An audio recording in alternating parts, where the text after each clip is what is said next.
This is called Huff's Corners because for 9 generations Huff's here. Now in the meantime there was 2 different owners, but I ended up buying it back and it's Huff's Corners once again. Well, we're attempting to make it a destination here, all focused on wine though. Wine is the basic thing, and we've created the inn and the gallery because art and accommodation, all that goes together with wine. And so we're trying to put a package together that appeals to people and makes it interesting. I love wine. I love drinking wine. I love the whole ambiance of wine. It's a whole social thing. Wine is more than drinking.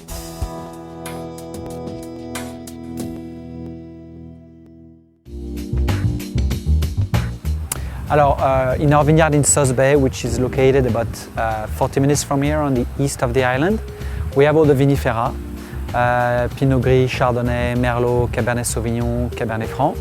And here on the property just behind me, we have Vidal, which is a very known hybrid to make ice wine, but also late harvest.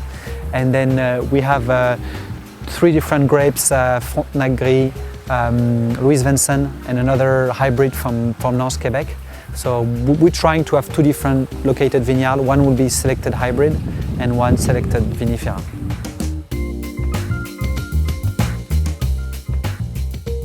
Here in Prince Edward County, like in many places in north of Ontario, we can reach easily -30 sometimes. So we couldn't leave the plant just grow and then prune, of course, and leave it outside. So before I actually arrived, they find out that we could bury the vines. So we actually doesn't have any trunk. Our fruit are very low on wires and very close to the soil. And what we do is after every harvest, we take the cane that will be used for next year and we lay down on the floor. We put some dirt, we cover them with dirt, so almost all the vine is covered with dirt. And with the snow, who kind of act like an insulation, we can go through very, very hard winter. But it's a big, first of all, it's a lot of work. Second, you lose a little bit of yield. We're thinking about 15–20%, so it's big on a 40–60 tons. So it's a lot of work. But there's no way we can grow vinifera and thinking that maybe 1 year we're going to ripe some fruit and eventually have some buds alive, and then the year after we have nothing. So we had to find a technique to grow those grapes here. The quality of the wine, it's in the field. You know, if you have good grapes, basically if you do your job properly, you make good wine. Using the best grape you can, not to do too much work on the wine, leave the wine express itself like it is. We use some oak, some French oak, which is a good thing. It's improve the complexity and the body and the structure of the wine. But it's nice also to show the wine made 100% in stainless steel tank, as they are almost from the vineyard.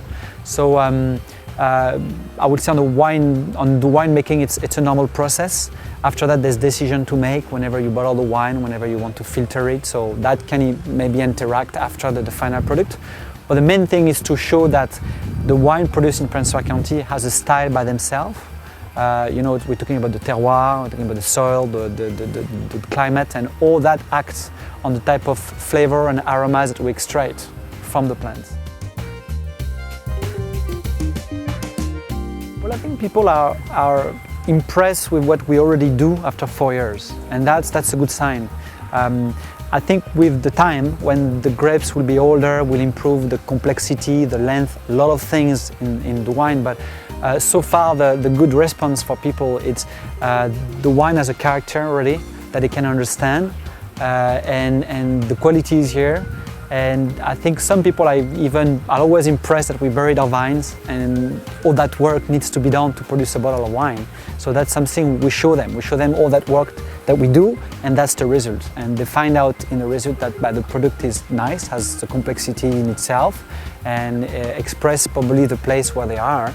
So that's the best compliment that we can have, I think.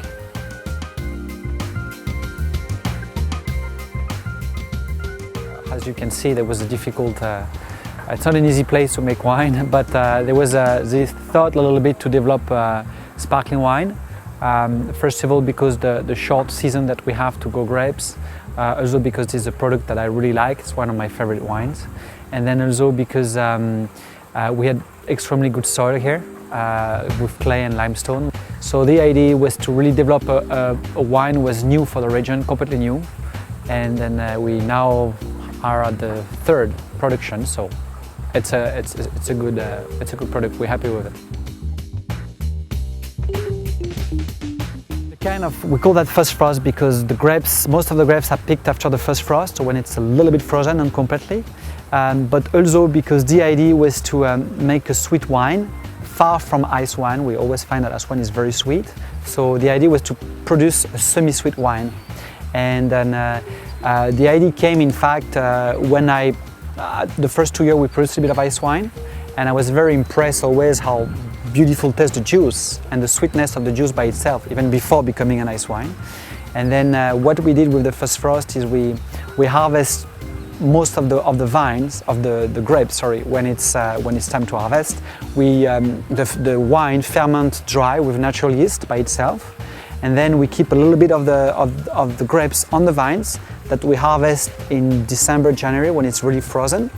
And when we press the juice, it gives us a very, very sweet juice. And we add this juice to sweeten the wine. For me, both the first frost go very well with dessert. It's not an aperitif wine because it's not completely too sweet, so we don't want to use it like on foie gras or stuff like that. So it's better on a very nice dessert. We do a dry Riesling here, which is very good with cheese. So I've been drinking with that, and we're doing a very good pairing. It's our Sauce Bay Merlot, which is 90% Merlot, a little bit of Cap Franc, a little bit of Cap Sauv, and pair very well with some lamb, actually raised in the county.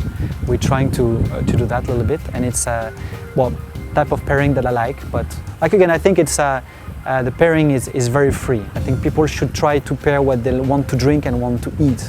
After that, the little rules allow to for wine to go better with the dishes. It's can be different to everybody.